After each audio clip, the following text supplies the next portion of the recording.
ಆರ್ಎಸ್ಎಸ್ಗೆ ಲಗಾಮ್ ಹಾಕೋದಕ್ಕೆ ರಾಜ್ಯ ಸರ್ಕಾರ ಮುಂದಾಗಿದೆ. ಆರ್ಎಸ್ಎಸ್ ಕಟ್ಟಿ ಹಾಕುವಂತಹ ಪ್ರಯತ್ನ ಮುಂದಾಗ್ತಿದ್ದು ಆರ್ಎಸ್ಎಸ್ ಕಾರ್ಯ ಚಟುವಟಿಕೆ ನಿರ್ಬಂಧಿಸುವುದಕ್ಕೆ ಹೊಸ ಕಾಯ್ದೆಯನ್ನೇ ತರ್ತಾ ಇದೆ. ಸಾರ್ವಜನಿಕ ಪ್ರದೇಶ ಹಾಗೂ ಪ್ರವೇಶ ನಿಯಂತ್ರಣ ವಿಧೇಯಕ ಇದು. ಸಚಿವ ಸಂಪುಟ ಸಭೆಯಲ್ಲಿ ವಿಧೇಯಕ ಮಂಡನೆಗೆ ಈಗಾಗಲೇ ಒಪ್ಪಿಗೆಯನ್ನ ಸೂಚಿಸಲಾಗಿದ್ದು ಇದೇ ಅಧಿವೇಶನದಲ್ಲಿ ವಿಧೇಯಕ ಮಂಡನೆಗೆ ಸಂಪುಟ ಒಪ್ಪಿಗೆ ಸೂಚಿಸುವಂತ ಸಾಧ್ಯತೆ ಇದೆ. ಕಲಬುರಗಿಯ ಚಿತ್ತಾಪುರ ಪಟ್ಟಣದಲ್ಲಿ ಆರ್ಎಸ್ಎಸ್ ಪಥಸಂಚಲನದ ವೇಳೆ ಅನುಮತಿ ಪಡೆಯುವ ವಿಚಾರಕ್ಕೆ ಹೈಕೋರ್ಟ್ ಮೆಟ್ಟಿಲೇರಿತ್ತು. ಆರ್ಎಸ್ಎಸ್ ಪಥಸಂಚಲನ ಕಾರ್ಯಕ್ರಮಗಳ ಆಯೋಜನೆ, ಸಾರ್ವಜನಿಕ ಕಾರ್ಯಕ್ರಮ ರೂಪಿಸುವುದನ್ನ ನಿರ್ಬಂಧ. Hotel Management with AI.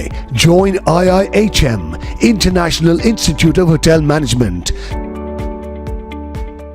ಸೋದಕ್ಕಿದೀಗ ಹೊಸ ಕಾನೂನನ್ನ ತರಲಾಗ್ತಾ ಇದೆ. ಆರ್ಎಸ್ಎಸ್ಗೆ ಲಗಾಮ್ ಹಾಕೋದಕ್ಕೆ ರಾಜ್ಯ ಸರ್ಕಾರ ಮುಂದಾಗಿತ್ತು. ಇನ್ನು ಮುಂದೆ ಎಲ್ಲಾದರೂ ಸಾರ್ವಜನಿಕ ಪ್ರದೇಶಗಳಲ್ಲಿ ಪಥಸಂಚಲನ ಮಾಡಬೇಕಂದ್ರೂ ಕೂಡ ಪರ್ಮಿಷನ್ ಅನ್ನು ತೆಗೆದುಕೊಳ್ಬೇಕು. ಆರ್ಎಸ್ಎಸ್ ಚಟುವಟಿಕೆ ನಿಯಂತ್ರಣಕ್ಕೆ ಸರ್ಕಾರದ ಹೊಸ ಕಾನೂನು. ಸಾರ್ವಜನಿಕ ಸ್ಥಳಗಳಲ್ಲಿ ಆರ್ಎಸ್ಎಸ್ ಚಟುವಟಿಕೆ ಮಾಡೋದಕ್ಕೆ ಅನುಮತಿ ಕಡ್ಡಾಯ ಅನ್ನುವಂಥದ್ದು.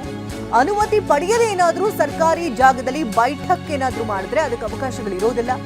ಅನುಮತಿ ಪಡೆಯದೆ ಆರ್ಎಸ್ಎಸ್ ಪಥಸಂಚಲನಕ್ಕೂ ಅವಕಾಶವಿರೋದಿಲ್ಲ. ಜಿಲ್ಲಾಧಿಕಾರಿ ಮತ್ತು ಜಿಲ್ಲಾ ಎಸ್ಪಿಗಳಿಂದಲೂ ಕೂಡ ಅನುಮತಿಯನ್ನು ಪಡೆದುಕೊಳ್ಬೇಕು. ಒಂದು ವೇಳೆ ನಿಯಮಗಳೇನಾದರೂ ಉಲ್ಲಂಘಿಸಿದ್ರೆ, ಅತಿಕ್ರಮಣ ಪ್ರವೇಶ ಮಾಡಿದ್ರೆ ವಿಧೇಯಕದ ಅಡಿಯಲ್ಲಿ ಆರ್ಎಸ್ಎಸ್ ಬಜೆಟ್ಗೂ ಅನುಮತಿ ನಿರಾಕರಣೆ ಸಾಧ್ಯತೆ ಇದೆ. ಇನ್ನು ವಿಧೇಯಕದ ಅಡಿ ಅನಧಿಕೃತ ವಸ್ತುಗಳು ಅಥವಾ ಸಾಮಗ್ರಿಗಳನ್ನ ತೆಗೆದುಕೊಂಡು ಹೋಗೋದಕ್ಕೂ ಕೂಡ ಅವಕಾಶಗಳು ಇರೋದಿಲ್ಲ. ಅದನ್ನು ಕೂಡ ವಶಕ್ಕೆ ಪಡೆದುಕೊಳ್ತಾರೆ. ಇನ್ ಕೇಸ್ ಏನಾದ್ರು ತೆಗೆದುಕೊಂಡು ಹೋದಂತ ಸಂದರ್ಭದಲ್ಲಿ ಆರ್ಎಸ್ಎಸ್ ಚಟುವಟಿಕೆಗಳಿಗೆ ಇನ್ನು ಮುಂದೆ ಹೊಸ ಕಾನೂನಿದೆ. ಸಾರ್ವಜನಿಕ ಸ್ಥಳದಲ್ಲಿ ಕಾರ್ಯಕ್ರಮಕ್ಕೆ ಒಪ್ಪಿಗೆಗಳಿರಬೇಕು. ಅನುಮತಿ ಪಡೆದುಕೊಂಡು ಕಾರ್ಯಕ್ರಮ ಮಾಡಬೇಕು ಅಂತ ಸಿಎಂ ಹೇಳಿದ್ದಾರೆ. ಬೆಂಗಳೂರಲ್ಲಿ ಡಿಕೆ ಶಿವಕುಮಾರ್ ಮಾಹಿತಿಯನ್ನು ನೀಡಿದ್ದು, ಪಾರ್ಟಿ ಪಕ್ಷ ಮತ್ತೊಂದು ಅಂತ ಏನಿಲ್ಲ ಅಂತ ಡಿಕೆಶಿ ಹೇಳಿದ್ದಾರೆ. ನಾವು ಕೇಳದೆ ನುಗ್ತೇವೆ ಅಲ್ವೇ? ಬೆಂಗಳೂರು ಅಥವಾ ಎಲ್ಲೇ ಆಗ್ಲಿ ಎಲ್ಲಾದ್ರೂ ಕಾರ್ಯಕ್ರಮಗಳೇನಾದ್ರೂ ಮಾಡಬೇಕಾದ್ರೆ ಅನುಮತಿಯನ್ನ ನೀವು ಪಡ್ಕೊಳ್ಬೇಕು. ವಿಧಾನಸೌಧದಲ್ಲೂ ಕೂಡ ಕೃಷ್ಣ ಬೈರೇಗೌಡರು ಕಾರ್ಯಕ್ರಮ ಮಾಡ್ತಿದ್ದಾರೆ. ಅವರೂ ಕೂಡ ಪರ್ಮಿಷನ್ ತೆಗೆದುಕೊಂಡೇ ಮಾಡ್ತಿದ್ದಾರೆ. ಹಾಗೆ ಎಲ್ಲರೂ ಅನುಮತಿಯನ್ನು ಪಡ್ಕೊಳ್ಬೇಕು ಅಂತ ಸಿಎಂ ಮಾತನಾಡಿದ್ದಾರೆ.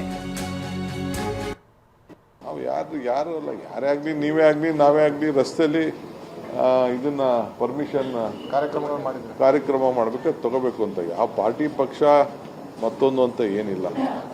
ಈಗ ನಾವೆಲ್ಲ ಸುಮ್ಮನೆ ಕೇಳದೆ ನುಗ್ಬಿಡ್ತೀವಲ್ಲ. ಯಾವುದೇ ಬೆಂಗಳೂರು ನಗರದಲ್ಲಾಗಲಿ ಎಲ್ಲೇ ಆಗಲಿ ಏನೇ ಪರ್ಮಿಷನ್ ತೆಗೆದುಕೊಂಡು ದಾಖಲೆ ಇರಬೇಕು. ಈಗ ನೋಡಿ, ನಮ್ಮ ಕೃಷ್ಣ ಬೈರೇಗೌಡರು ಅವ್ರ ನೇತೃತ್ವದಲ್ಲಿ ನಾವು ಇದನ್ನು ಮಾಡಿಸ್ತಾ ಇದ್ವಿ. ವೀಣಪ್ಪ ಅವರು ಪರ್ಮಿಷನ್ ತಗೊಂಡು ಪೊಲೀಸಿಗೆ ಬರೋದು, ಏನು ಎಷ್ಟು ಜನ ಬೇಕು, ಎಷ್ಟು ಸಿಬ್ಬಂದಿ ಬೇಕು, ಅರ್ಜಿ ಹಾಕಿದ ತಕ್ಷಣ ದಿನಕ್ಕೂ 1,000 ಜನ 10,000 ಜನ ರಿಜಿಸ್ಟರ್ ಆಗ್ತಾ ಇದ್ರು. ಅದಕ್ಕೆಲ್ಲ ಒಂದು ಲೆಕ್ಕಾಚಾರ ಇರಬೇಕಲ್ಲ. ಅದಕ್ಕೆ ನಾವೆಲ್ಲರೂ ಲೆಕ್ಕ ಇಟ್ಕೊಳ್ಳಿ ಅಂತ ಹೇಳ್ತಾ ಇದೀವಿ ಹೊರತು ಬೇರೆ ಏನೇನಿಲ್ಲ.